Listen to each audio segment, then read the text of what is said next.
asked me to come and share a little bit about myself and my recovery journey, as it still is happening right now. I think my recovery journey starts, or I feel like it started my senior year of high school, because that's when I just became aware that an eating disorder was a thing that I had, that was a problem. Because up until this point, I don't think I was very educated about everything, and I don't think my family was very educated about the symptoms or the disorder or what to do in that case. And I came into treatment, and I say treatment because I don't think I came into recovery when I walked into like A&J Rosewood for the first time.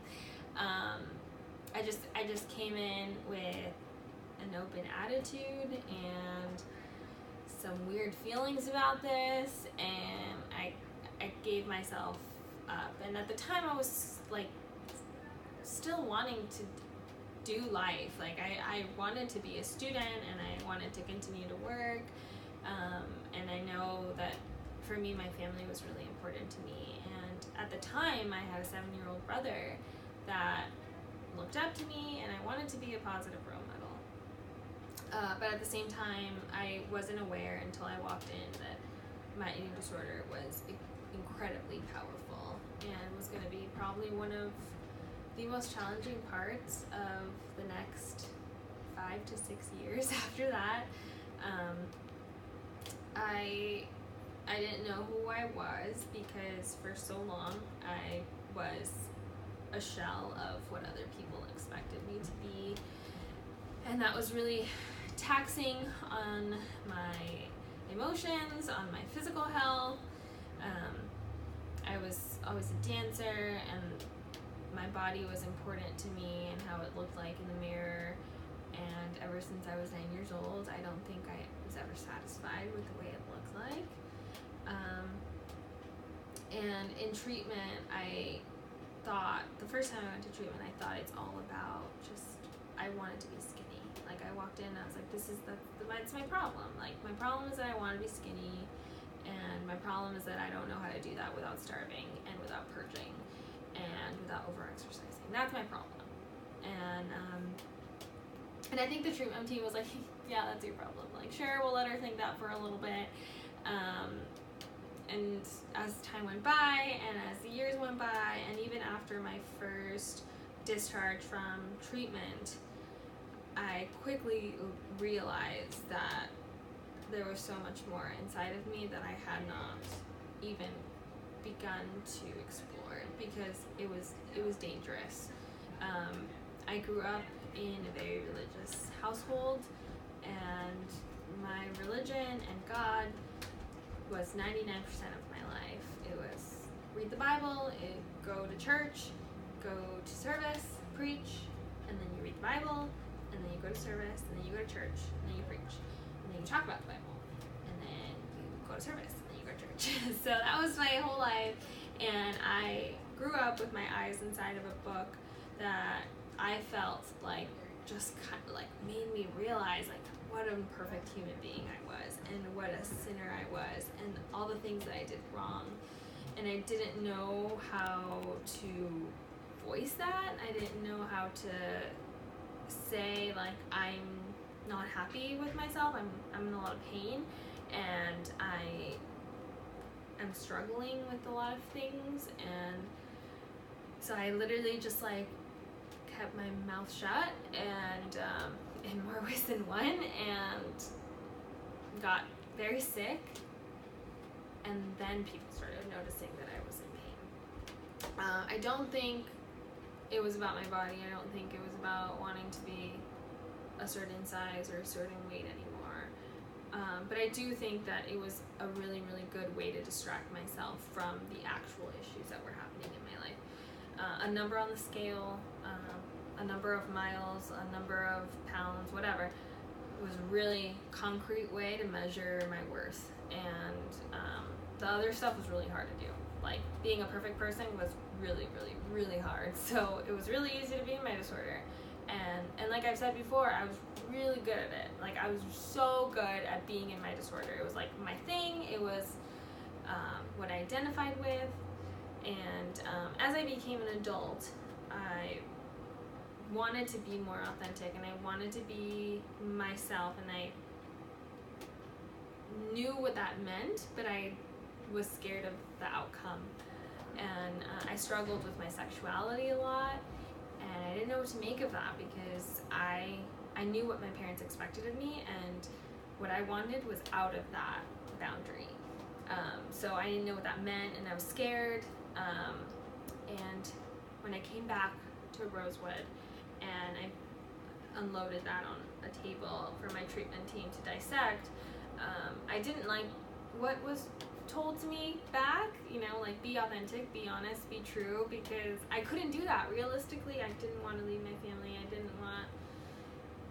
want to lose anyone that I loved, as much as sometimes they brought pain. And it took me a really long time to figure out what recovery meant. And at this point, I'm still thinking that recovery means gaining or restoring and eating and meeting with your dietitian and meeting with your therapist. Like, at this point, my mind still thinks this way. My mind still says, like, recovery means X, Y, and Z, and this formula will always work. And I still hadn't really thought about the ways that my eating disorder really, like, covered up a lot of pain and hurt, and mostly just, like, I wanted to silence the things that I don't want to think about, like, numb the pain, and that was just the easiest way to do it. And in treatment, I brought it up a lot, and even after going to an inpatient hospital, I felt like, okay, now I know exactly what I need to do to get better. I need to be myself. I need to come out to my parents completely and wholeheartedly and honestly. I need to be authentic. I need to be with someone that I want to be with, that I love. But I'm not going to do that, because that's really dangerous, and I don't really want to do that right now. So I continued to live this, like, false life for a really long time. And while I was on my last leg of treatment, I was in IOP, and I was heading out.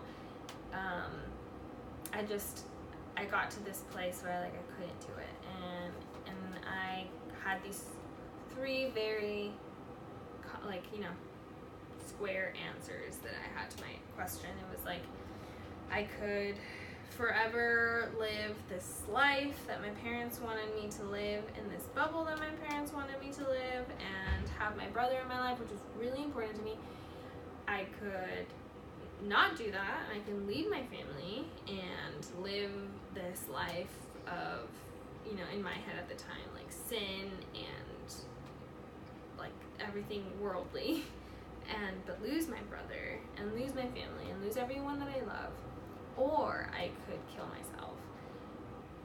And so I battled with all these options, mostly A and B, like leaving or staying, leaving or staying, leaving or staying, for months while in treatment. And I got to a point where the only answer that really, really made sense was just dying, because I didn't have to deal with either of the pain, because both of them included a lot of pain that I didn't want to deal with, and I knew would bring up more eating disorder stuff, and I didn't want to do it. So I ended up going with option C, and I had a suicide attempt while in IOP of Rosewood. And it was really stupid and dramatic, and it brought a lot of pain to a lot of people, including my treatment team, that I didn't want to do. But I think that was definitely, like, my bottom. Like, it was my rock bottom, and that was the bottom under the rock, because that was just like, I was telling Lynn, I was sitting in this hospital on the day that Trump was inaugurated into presidency, and I was sitting in this table, and I was looking at this TV of our new president, and I was watching the Women's March on the other TV, and I had all these strangers around me in these gowns, and I was thinking, like, wow, like, this is where my life ended up. Like, this is what I ended up doing. I ended up being put on a hold because, and this is my mind at the time, I ended up being put on a hold because I was too cowardly to make a decision. So I left the hospital and I closed my eyes to all the pain. I walked out of that hospital and I adamantly made sure everyone thought I was fine. I came into this treatment center and I was like, I am fine, I am better, I am cured. These 3 days in the hospital really did it. I now have realized my life is valuable and I want to get better, and treatment rocks and recovery is great, and I can't wait to do this for the rest of my life. Thank you so much for helping me. I will be going out now. Thank you so much. But obviously everyone knew that I was not okay, but I really, really wanted to be okay, especially after that most embarrassing moment of my entire life. And I left without anyone approving me leaving, and it was probably the worst decision I've ever made in my entire life. I had no outpatient team. I didn't have any support outside. I didn't have a community. I didn't even know what I wanted to do at this point. I was back in a school that I hated and with people that I hated, and I didn't really know what to do other than go back to what I always did, which was be this perfect daughter with perfect morals and perfect biblical decisions, and I did that, and I went right back to the eating disorder, and I went right back into this whole depression, anxiety, and darkness, and it was probably the darkest time in my entire life.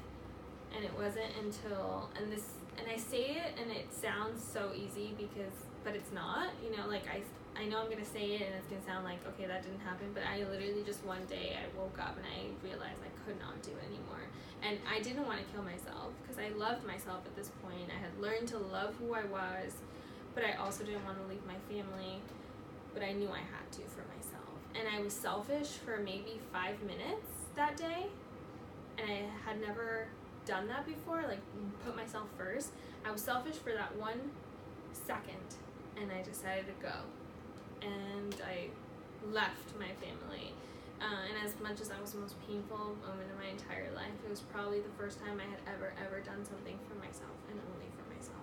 And that's painful still to say now, because I don't have my brother in my life, and I don't have my parents in my life, and I don't have anyone that ever saw me grow up in my life. But the minute that I made a decision for my well-being is the minute that I literally, and no pun intended, tasted recovery. I felt recovered in that moment. Not recovered as in this is the end journey, but I felt this wash of relief that I hadn't felt ever in my life. Not just in a long time, ever. And it was a really powerful moment of me making a decision for myself and realizing that there's a lot of things that I could do for myself, that I didn't need someone to carry me or coddle me or take care of me. It was just me doing things that made me happy because I could do them. And after that, everything kind of just went by really fast and happened really fast, but that one decision for myself led to another decision for myself, and to another decision for myself, and eventually I was making more than 1 or 2 decisions a day that made me happy, and that was a lot farther than I used to be. And recovery for me still means continuing to make decisions for myself, and that still looks different every single day. Sometimes that means getting 10 minutes of extra sleep in the morning. Sometimes that means just pushing through and working an extra hour at work because I need to get this done for my mental well-being. The recovery doesn't look like 1 or 2 or 3 or option 4. It just is. And it's not until you are submerged in the decision to be better for yourself that you kind of see it come up in different ways. Like for me, sometimes recovery means showing up to something like this, making a plan to be somewhere and show up and do it. Sometimes recovery means waking up a little sick and saying I can't do it today because I feel a little under the weather. And sometimes it means showing up for someone else. Sometimes it means being there for yourself. But the point is that recovery is shown a certain way in the media, or sometimes even in treatment centers. We kind of like we're in this recovery bubble that makes us think that recovery is always going to look this way. We're always going to have 2 to 3 exchanges for breakfast and 4 to 5 for dinner, and that's just not life. But I do know that recovery looks so different for every single person, and it's something that I have been so lucky to have in my life, and I know that there's so many people in this world that think that recovery is just never going to happen for them, and I know I was one of those people, but it like just shows up, and it has made my life 100 million times better, and I'm no longer this lying, manipulative, horrible person.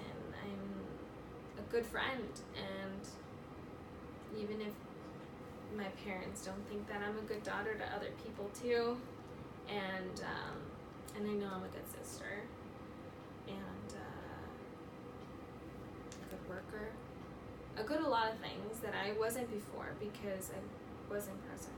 And so now I feel so much more present and alive, and things are still difficult, obviously, but I'm sure that maybe in 2 years I'll record another video and I'll say I was in such a different place at the time, and so I can't wait for that. But yeah, thank you so much for letting me talk.